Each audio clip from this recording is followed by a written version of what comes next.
મહુડીનું જૈન મંદિર ફરી વિવાદમાં. મહુડી જૈન ટ્રસ્ટના આજીવન સભ્ય ગણાવાતા અંકિત મહેતાએ નાણાકીય વિવાદ અંગે કર્યો દાવો. ટ્રસ્ટમાં બની બેઠેલા ટ્રસ્ટીઓએ પૈસા ઘર ભેગા કર્યા હોવાનો ગંભીર આરોપ. અંકિત મહેતાના મતે છેલ્લા ઘણા સમયથી મહુડી જૈન ટ્રસ્ટમાં નાણાકીય વિવાદ ચાલે છે. કેટલાક લોકોએ પેટીઆર રેકોર્ડ પર ટ્રસ્ટી બનવા માટે દાવો રજૂ કર્યો.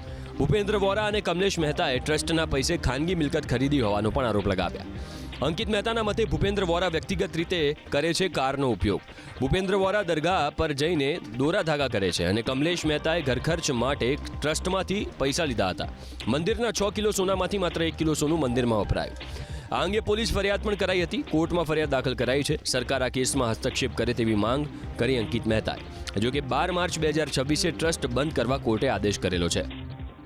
ભૂપેન્દ્ર વોરા અને કમલેશ મહેતા નામના વ્યક્તિએ પોતાના અંગત સ્વાર્થ માટે સંસ્થાના નાણાંમાંથી લાખો કરોડની મિલકત ખરીદી. એમાં એક મિલકત છે પાલડી પાસે ફતેનગર પોસ્ટ ઓફિસની સામે અશ્વિનની બારીમાં બંગલો, જેની કિંમત અંદાજે આશરે 7 કરોડ રૂપિયા છે. જ્યારે હવન થાય છે એ ચડાવવાના કોઈ પણ નાણાં તેમને આજ દિવસ સુધી ચોપડે જમા કરાયેલ નથી. એ તમામે નાણાં પોતાના ઘરે લઈ ગયેલા છે.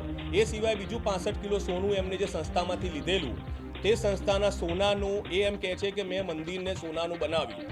તો આ મંદિરનું અમે લોકોએ લેબોરેટરી ટેસ્ટિંગ કરાયેલું છે. જે મંદિરની અંદર બહાર જે પતરું આપણને સોનાનું પતરું દેખવામાં આવે છે, એ પતરાની અંદર માત્ર 1 કિલો સોનું વપરાયું છે. તો બાકીનું 60 કિલો સોનું પણ તે પોતાના ઘરે લઈ ગયા છે.